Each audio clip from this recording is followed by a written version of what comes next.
Waduh. Ternyata kamu. 5, 6, 7, 9, 10. Oke. Action. Bakso mencari info. Bakso mencari info. Langsung briefing loh. Mas Devi. Narasumber.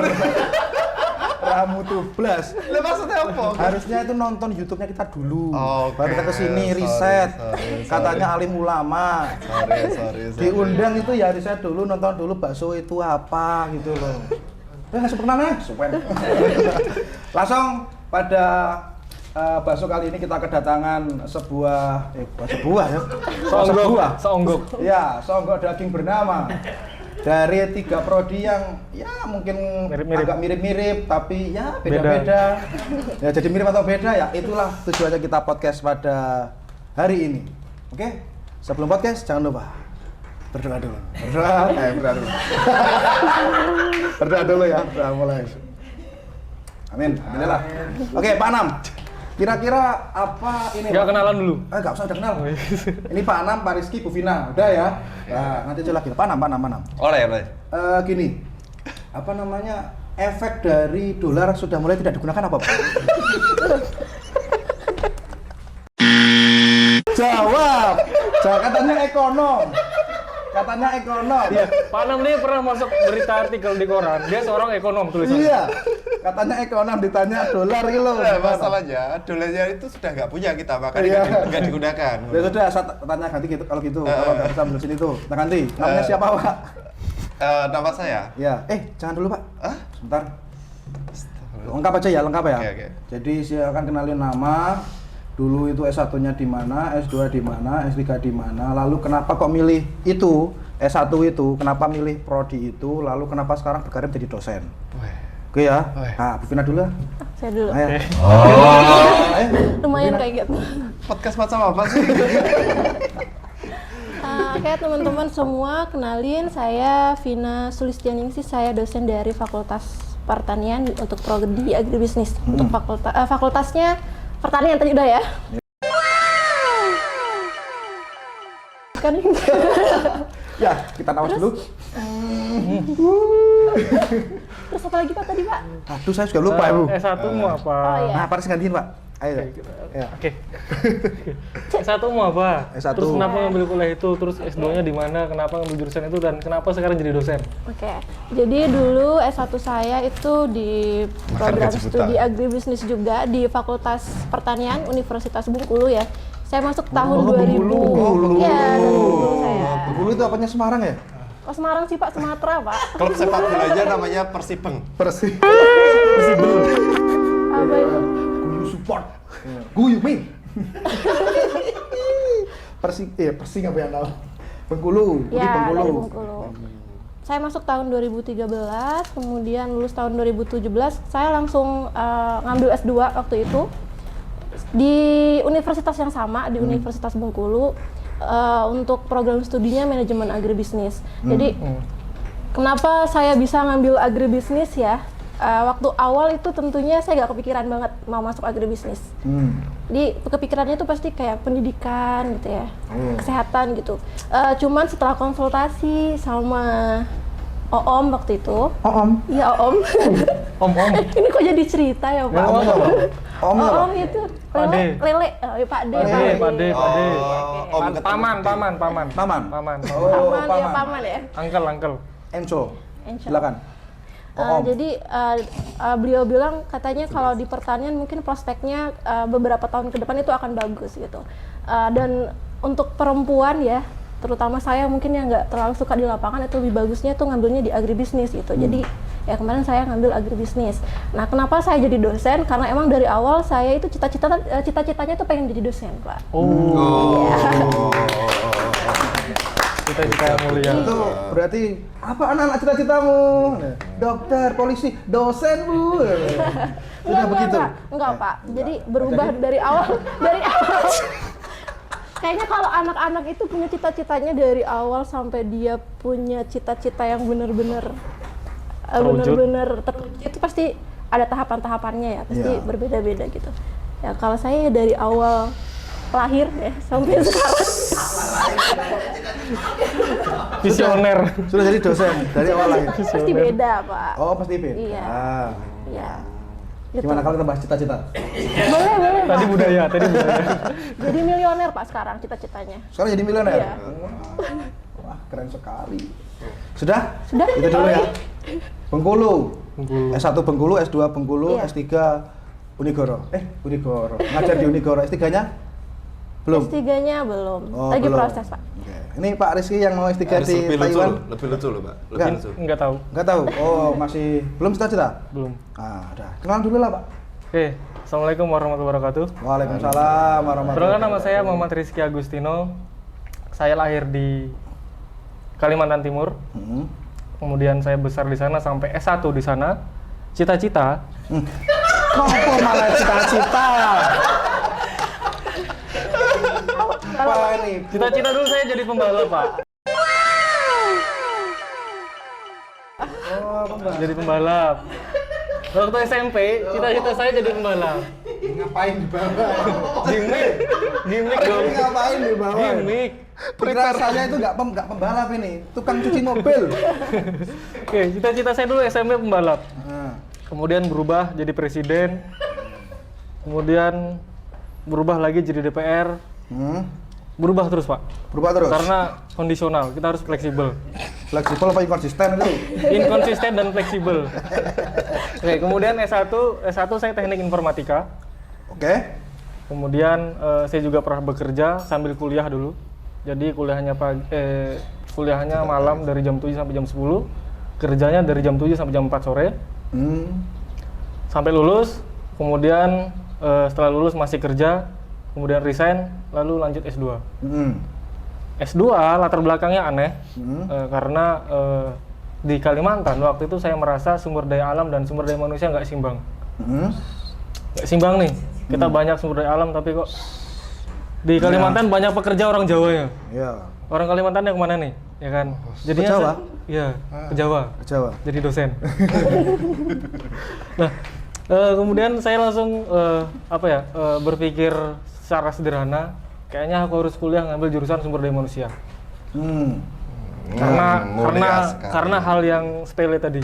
SDM dan SDM yang enggak. Wah, itu nggak sepele, Pak. Jangan gitu. Iya, iya. Itu buah pikiran dari seorang Rizky Agustino Iya. di tahun 2017 ya.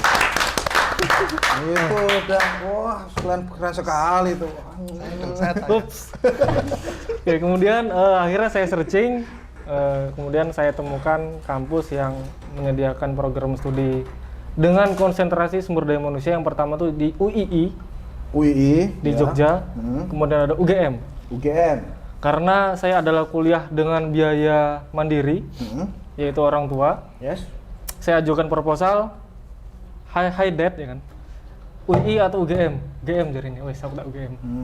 Tuh. Oh, high debt itu high debt. Iya. Oh. UGM. Iya, iya. Jadinya kuliah di UGM, S2 Magister Manajemen, konsentrasi sumber daya manusia. Konsentrasi sumber daya manusia. Ya. Kemudian sekarang ngajar di Unigoro. Sebelumnya di sini saya nganggur dulu kurang lebih setahun. Nggak nganggur sih. Sedang menyibukkan diri untuk tidak ngapa-ngapain.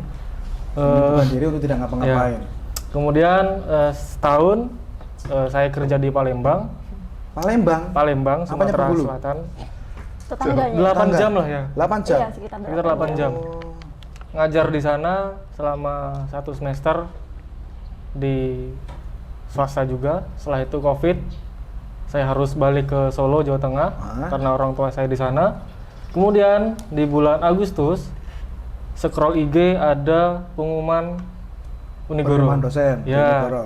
dengan program studi dan spesifikasi digital marketing. Saya ngelamar, tas-tes. Karena waktu itu kan juga kampus kita sedang fokus di digital marketing dan UMKM. Alhamdulillah, klub cocok. Akhirnya saya di sini. Cocok. Sama kerjaan cocok, sama jodoh.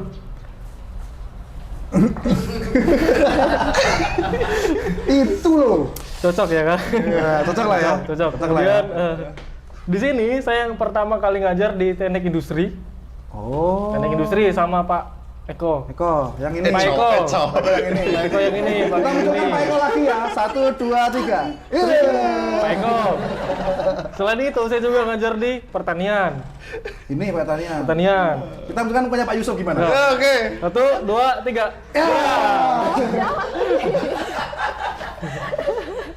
Setelah 1 semester, akhirnya saya pindah home base di ekonomi pembangunan dan sekarang di program studi manajemen retail. Manajemen Retail. retail.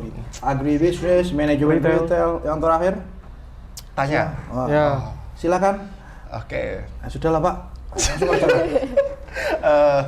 Perkenalkan, nama saya Muhammad Saiful Anam. Saya kebetulan di Prodi Ekonomi Pembangunan.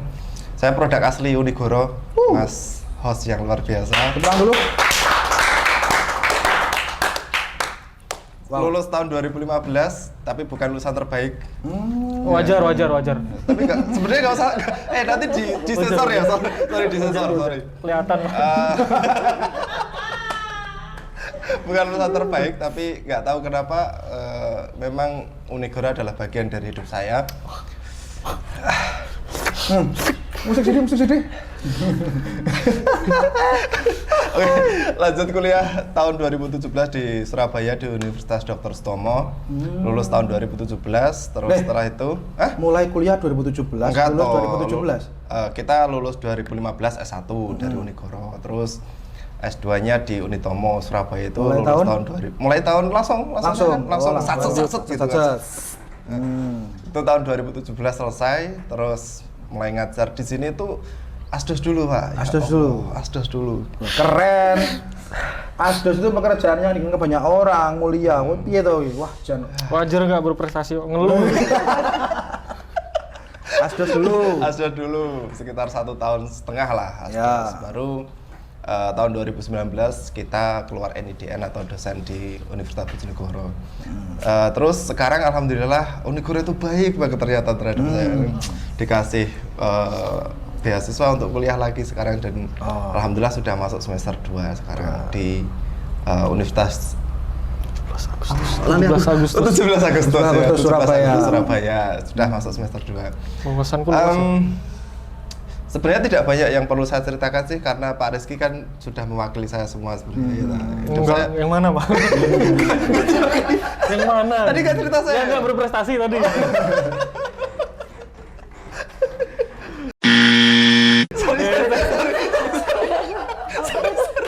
Wah, Oh ya Pak Baru. wah. Sebenarnya hidup saya kan datar-datar aja. Cita-cita ki opo ngono Mas. Cita-cita sebenarnya urip aku mbiyen ngono Mas. Waduh. Yang penting hidup gitu aja. Ya pantas sih Pak gak berprestasi, Pak. Ya, Urip itu. tuh harus urup Pak jarene wong-wong. Subhanallah. Masya Allah. Hidup tapi tabarakallah. ternyata setelah kesini saya punya cita-cita baru ternyata. Sekarang punya? Heeh. Apa tuh? Jadi Ya? host. Pembalap mobil? Balapan sama Pak Rizky. Ya, balapan. Ya sih kalau cita-cita sekarang sih jadi orang yang bermanfaat aja sih. Ya. Apa? Enggak, ya intinya bermanfaat aja lah. Jadi teman ngopi yang baik untuk teman-teman gitu aja. Jauh, Pak. Kamu di biro kopi ngeselin loh. Hah? Jauh lah. Tapi kan saya keselin Pak Eko, Pak. Iya sih. Katanya itu gantungkan cita-citamu serendah mungkin karena itulah yang pasti kamu dapatkan, Pak. Oh gitu. Itu jadi baik itu kan General. dua kata lucu ya, berbeda. Ustaz. Kita bicara filsafat berarti kali ini. Aduh, sudah lanjut. Oke. Sekarang gini, ini pertanyaan yang harus bapak-bapak, ibu-ibu jawab ini secara gamblang dan jelas. Kira-kira apa perbedaan dari agribisnis, manajemen retail, dan ekonomi pembangunan? Ini kan karena semuanya punya nada-nada ekonomi nih. Kira-kira Bu Vina itu merasa berbeda dengan retail dan EP itu apa? Pak Rizky juga merasa berbeda apa? Dan Pak siapa namanya? Kunam.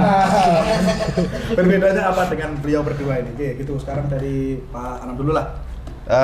Oke. Perbedaan yang pertama saya dengan Bu Vina adalah saya laki-laki, Bu Vina cewek.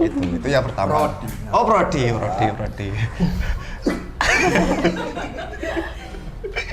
Ya, Aku perbedaan. bad mood ya.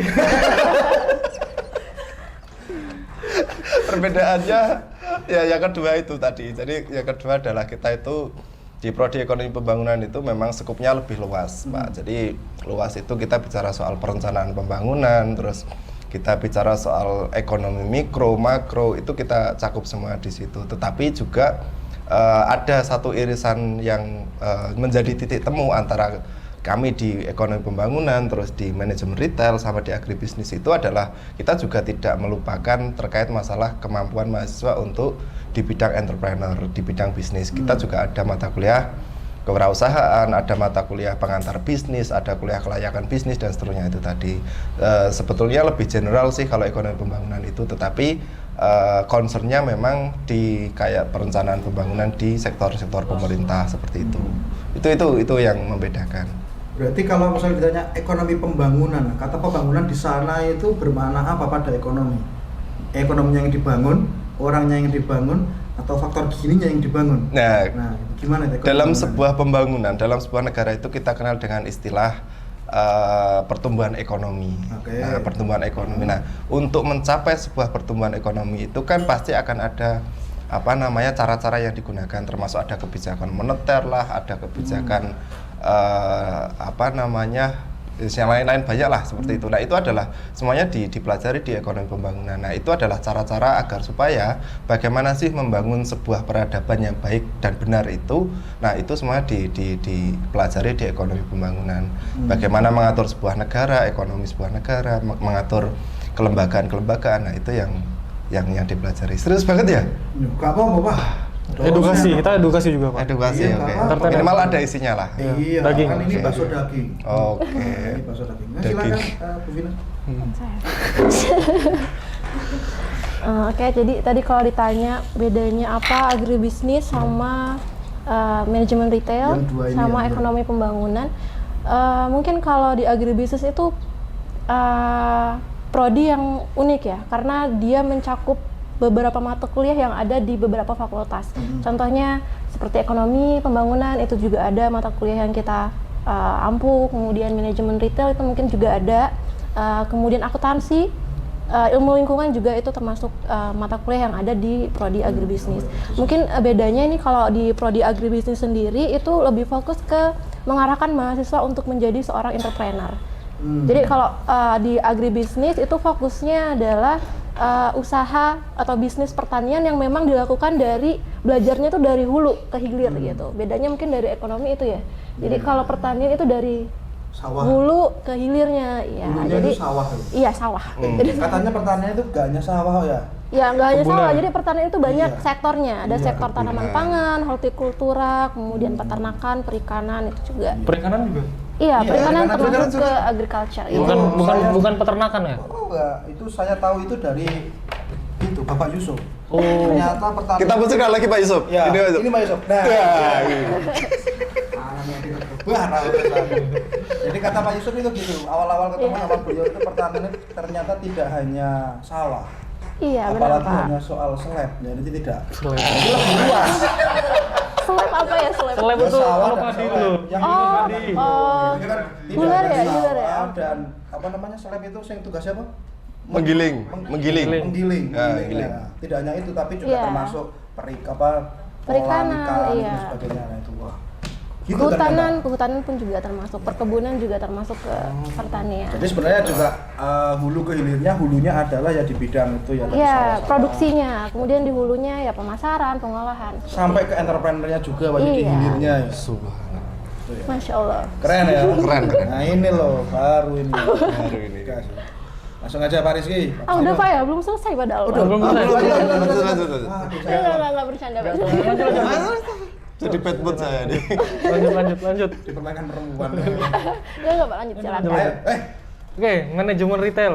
Pada dasarnya ya kita belajar manajemen, cuma lebih spesifik kita di sini di Unigoro itu lebih ke retailnya. manajemen itu apa retail itu? Manajemen yang pengelolaan, Pak. Pengelolaan. Retail itu Manage itu ya, manage, mengelola, pokoknya itulah. Kemudian retail itu mungkin bahasa awamnya adalah toko kelontongan. Untuk Madura. Ya. Yang tutup waktu kiamat itu loh Pak. Itu jam tengah hari. Itu masuk strategi retail ya. Iya. Nah, retail itu pada dasarnya seperti toko kelontongan, gimana kita cara mengelola bisnis kecil-kecilan sampai ke yang size-nya besar seperti supermarket dan segala macam. Contoh yang sehari kita temukan mungkin dari bisnis retail tuh kayak Indomaret, Alfamart. Oke. Itu bisnis retail. Nah, yang kita pelajari adalah pertama tentu marketingnya, kemudian distribusi produknya, strategi menetapkan harga, strategi membuat rak gimana, rak. Oh, rak. Literally rak gitu. Rak. Oh, lagi singkatan. Displaynya gimana, kemudian penempatan produk tuh seperti apa. Oh. Misalnya di sini ada sabun, di sini ada tisu. Sabun tisu. Ya. Tisu apa tuh? Di sini ada sampo, di Kenapa? sini ada Stop. Loh? di sini ada alat cukur. Nah, Loh? kenapa? Loh, Apa sih? kok Nah. contohnya itu, Pak? Oh. Ini iya, kenapa iya, kemudian iya. itu peletakannya dalam satu rumpun, artinya rak yang berdekatan itu kita bermain psikologinya di sana. Oke, Ini juga oke. diatur. Oh, berarti kayak selalu kita lihat Kinder Joy itu di sini itu ya, biar anak itu langsung dimakan. Nah, dan kenapa rendah? Segini. Apa yang mau dilihat? Oh, Iya. anak kecil kan. Oh, begitu. Baru Ya, tahu saya. susu Susu apa yang? Kita munculkan gambar susu. Susu. Loh. Nah, susu yang branded untuk anak-anak di Indomaret, Alfamart itu kenapa kemudian di belakang kasir? Oh, kalengan. Kalengan itu biar kesan eksklusifnya dapat. Rokok Rokok ya? di belakang eksklusif. Iya. Sama rokok di sini. Karena kan rokok kan sangat barang curian banget ya. Iya. Dicuri itu rentan. Oh, gitu. Jelas. Iya, iya. Seperti itu. Terus kenapa kemudian es krim di sini, minuman di sini, ATM di sini? Itu udah ada strategi penataannya. Udah ada strateginya. Pencahayaannya gimana? Kenapa kasirnya sebelah sini dan lain-lain. Itu Oh, ada. gitu. Kenapa selalu bilang selamat datang? Itu bagian dari pelayanan Itu gak manajemen retail? manajemen retail. Oh, termasuk? Termasuk. Ya, ya sudah. Oke. Nanti ngarahnya ke kepuasan pelanggan. Kepuasan pelanggan? Betul. Gimana Karena kan cara dia beli pelanggan? sabun. Mana intinya? Kalau apa namanya manajemen retail itu ya apa pengelolaan toko, apa mau nyebut kelontong? Kelontongan. Toko kelontongan, bagaimana strategi dan sebagainya. Kalau misalnya saya tanya, kalau pertanian mungkin agak terbayang ya, agribisnis adalah bisnis yang dari agri. Ya, dari pertanian ya. Agribisnis adalah bisnis yang agri kan gitu toh. Kalau ekonomi pembangunan ini kira-kira contoh yang dekat dengan kita, kira-kira itu di mana Pak? Pembangunan yang benar-benar ekonomi pembangunan, yang benar-benar loh Pak ya, nggak sekedar asal ekonomi loh ya, yang benar-benar ekonomi pembangunan. Cukup nggak pertanyaan? Tak boleh nyaut nggak? Tak boleh nyaut. Sini dulu, ayo. Iya, nyaut aja dulu. Ekonomi pembangunan tuh hanya ada di negara berkembang. Oh gitu. Kalau di negara maju, ekonomi Kemajuan. Jokes bapak-bapak banget itu. Ya. Besok kita naik layan parcel lah. Loh, Loh, oke. Oh, Masa iklan iklan yo. dulu? Lali. Jadi gini, bukti realnya itu adalah contoh gini. Beberapa waktu yang lalu itu ada isu terkait masalah pembangunan jalan tol ini kan dari Ngawi ke Tuban melewati Bojonegoro. Oh iya. Di situ kan pasti akan melewati beberapa wilayah dan di situ ada penghuninya, kan ada masyarakatnya. Nah, di situ di ekonomi pembangunan itu juga diajari atau dibuat sebuah materi itu namanya teknik atau teori pemungutan suara. Nah, di situ itu adalah salah satu ilmu yang dilakukan atau ilmu yang digunakan di ekonomi pembangunan untuk membangun sebuah proyek-proyek di barang-barang publik seperti itu. Nanti itu akan ada namanya aklamasi, terus ada nanti log rolling dan seterusnya. Itu tadi itu adalah cara-cara yang digunakan. Nah, itu semuanya ada ilmu untuk membangun sebuah produk-produk atau barang publik itu bagaimana sih fasenya, mulai kita dari bicara dengan masyarakat, penganggarannya bagaimana, terus disetujui oleh eksekutif dan seterusnya. Itu tadi itu adalah itu yang dilakukan atau dipelajari di ekonomi pembangunan. Untuk membangun barang publik itu sendiri loh, ada rute-rute atau fase yang dilewati. Itu semuanya dipelajari di ekonomi pembangunan seperti itu. Saya menangkapnya ekonomi pembangunan itu malah memang skalanya ini ya, mungkin kalau salah boleh dikoreksi, lebih luas. Betul. Dibandingkan manajemen retail atau agribisnis, karena Betul. yang dicakup itu apa namanya tidak hanya sekedar spesifik satu contoh. Kalau ini kan kita bisa memahami manajemen retail itu cukup mudah karena kata kuncinya adalah retail. Agribisnis kata kuncinya adalah agri. Bukan. Kata kunci agribisnis enggak? Enggak. Yusuf. Pak Yusuf salah. Gitu. Jadi kita kan lebih mudah dipahami, tapi kalau ekonomi pembangunan itu mungkin cakupannya diskusinya karena memang kalau diskusi ekonomi pembangunan itu memang butuh waktu yang panjang sebenarnya karena sekupnya memang luas sekali, mulai dari sebuah negara kah, nanti ada namanya otonomi daerah lah, nanti ada desentralisasi dan seterusnya. Itu tadi itu semua juga cakupan dari ekonomi pembangunan seperti tapi itu. Tapi benar nggak katanya Pak Antonio tadi yang katanya ekonomi pembangunan itu hanya di negara berkembang? Kalau di negara maju sudah ekonomi kemajuan, benar nggak? Ya kan memang yang perlu bangun kan gitu ya Pak? Oh ya begitu? Oh berarti gue rajuk Pak. Hah? Rajuk berarti ya, fakta. Bener itu. Oh ya. Ekonomi pembangunan itu. Oke. Karena saya belum pernah ke Denmark dan Finland? Belum. Oke, udahlah ya. Terus ini selling point dari masing-masing prodi. Kira-kira apa ini? Dari manajemen retail dulu. Ini selaku prodi baru ya, kita dahulukan lah. Oke. Mungkin dari kira-kira nanti mereka lulus jadi apa dulu Pak ya? Kami di retail itu bikin program dengan tujuan nanti ketika mereka lulus dari retail ada dua. Pertama dari pengelola sebagai manajer atau entrepreneur. Oke. Unique selling point ya kita nggak hanya belajar teori, kita banyak mata kuliah yang praktek atau project. Jadi kamu akan menghasilkan produk ataupun inovasi-inovasi yang bisa dijual, entah itu produk ataupun jasa atau layanan. Jadi mungkin unique selling point-nya di sana kita nggak hanya belajar di kelas, tapi kita banyak projectnya dan banyak prakteknya, gitu. Oke, kalau ke ini dulu lah, Pak Anam. Ya, yang menarik adalah Anam, silakan. Astaga. Tapi curangi. Sebenarnya poinnya Pak Rizky itu juga masuk ke kami sebenarnya. Iya. Masuk ke unik. Ya serius, nggak, maksudnya gini, itu bagian kecil dari ekonomi prodi pembangunan sebenarnya. Betul. Tetapi nanti selling point-nya adalah di prodi ekonomi pembangunan itu kan nanti di CPL-nya atau nanti di lulusannya itu tadi itu mereka akan kita arahkan menjadi seorang perencanaan pembangunan atau menjadi seorang praktisi lah bahasanya kayak gitu. Nah itu kalau kita lihat coba di searching di Google itu kebutuhan untuk lulusan ekonomi pembangunan itu juga masih sangat tinggi sekali di Indonesia khususnya.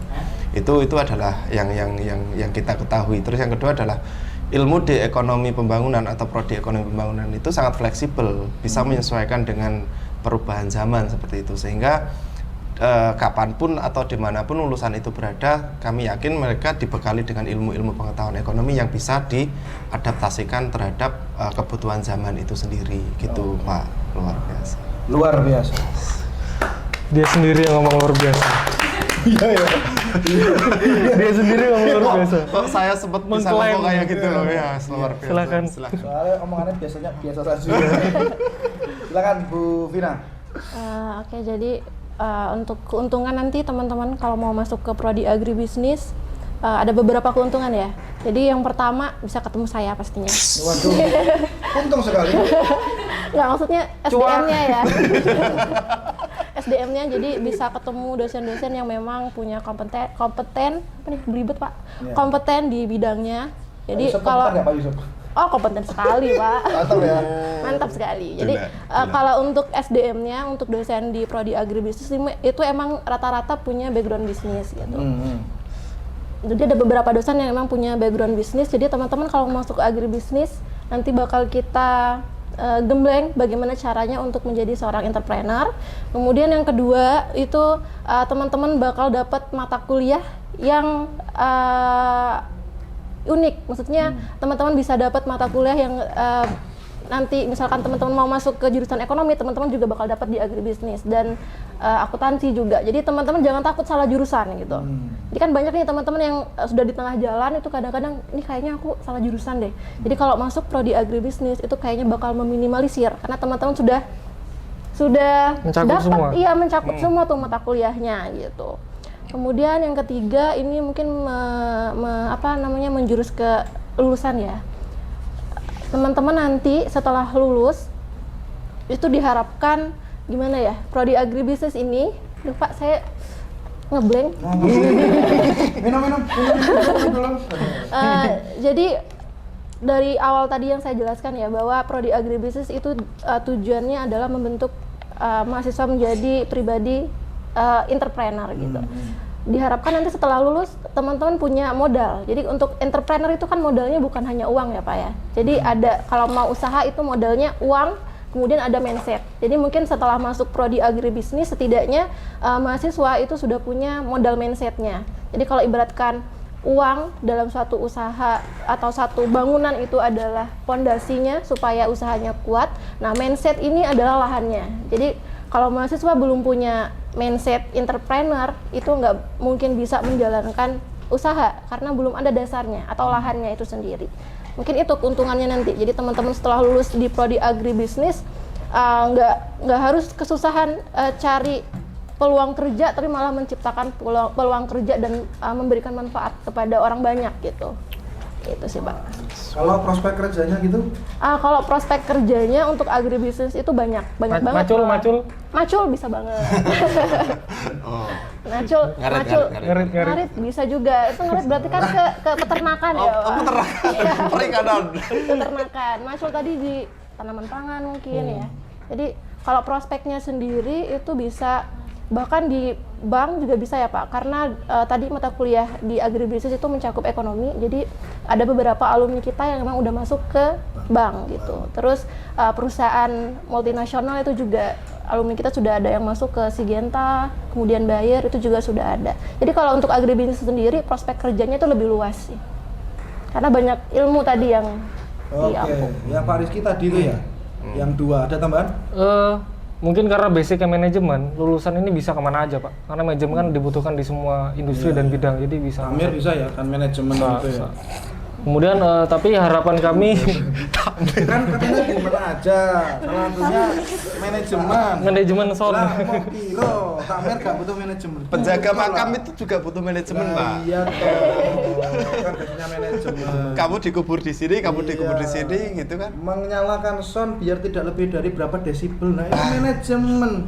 Meremehkan. Silakan, lanjutkan Pak.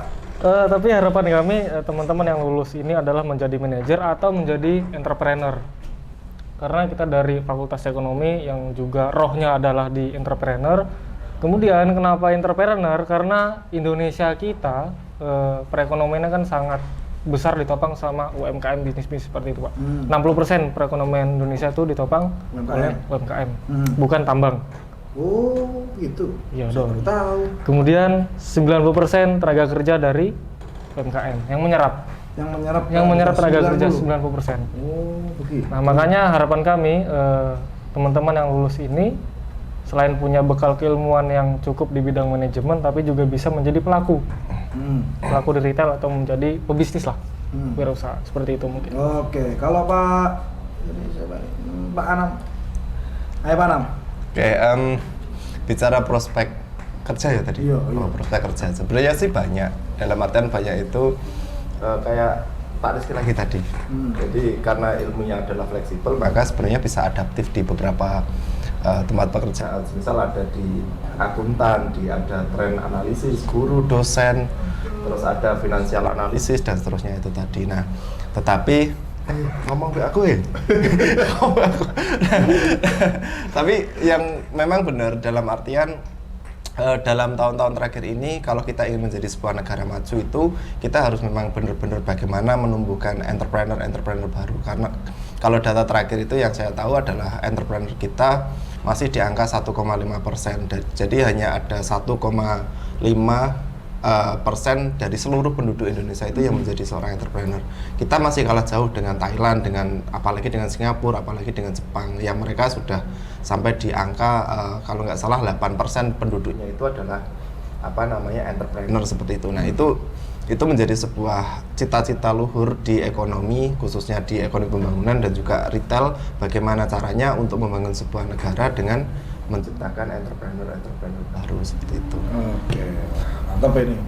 Udah ya. Ini jadi mungkin teman-teman ini udah punya gambaran apa sih perbedaan dari 3 prodi ini. Ya apa nafasnya sama, nafas-nafas membangun, nafas ekonomi, nafas entrepreneur, tapi ada beberapa spesifikasi yang itu satu dengan yang lain amat berbeda. Nah ini teman-teman bisa milih mau kemana ya silakan saja. Jadi apakah mau ke agribisnis bertemu Bu Vina dan Pak Yusuf, ke manajemen retail ini ketemu Pak Rizky dan Pak Reza, mau ketemu ke siapa ini namanya nih, aduh lupa nih anak Anam. Pak siapa? Sukamto. Pak siapa? Anam. Pak Anam ini bisa ketemu Pak Anam dan Pak Handoko. Wah, itu. Oh iya, ada Pak Joko Hadi Susilo juga. Wah, itu menarik sekali. Jadi teman-teman silakan dipilih mau kemana. Jadi yang nafas-nafasnya kira-kira mau kemana. Oh, kayaknya saya ini lebih ke tanaman. Wah, berarti agribisnis. Nah, Tanaman. gitu. Jadi pikiran saya ini luas sekali dan maju untuk Indonesia yang lebih baik. Wah, berarti ekonomi bangunan. Dan kalau manajemen retail Bakul tanaman. Nah, ya lumayan. Toko Madura nggak cukup seperti ini, harus diimprove ini. Nah, bisa itu di manajemen retail. Wah, pokoknya apapun minatnya, apapun bakat kalian, silakan pilih aja. Kalian pilih kemana aja, saya tetap suka. Jadi tidak ada sentimen di sini, pokoknya masuk aja. Jadi pilih, ini pilihan yang sangat menarik. Oke, itu ya. Bakso kali ini sudah cukup, ada tambahan? Cukup lah ya, suwe-suwe. Oke, mari kita sudahi bakso ini karena saya juga udah lelah. Mari kita istirahat dulu. Bakso Mencari info. Ternyata kalau maraton begini kerasa ya. Bakso mencari